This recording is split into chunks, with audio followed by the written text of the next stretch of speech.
quite busy restoring a post-war drill.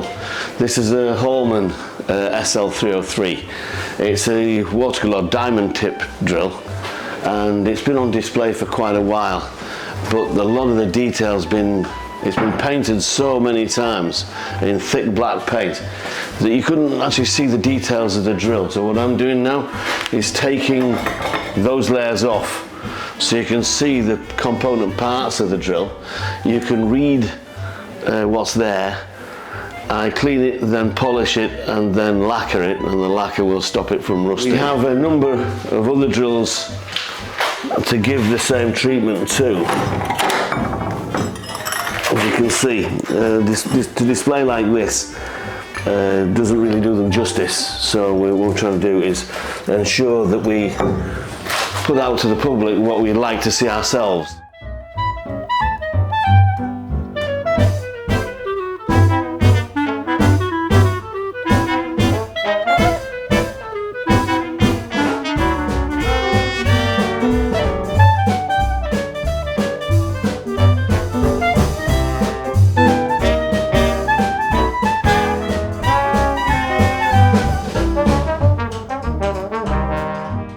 This is an example of one that's been restored and what I believe is good enough to be displayed. So it is a post-war drill, but it's a lovely example, and we were still drilling here into the 60s, so it's not out of the way to display this within this complex.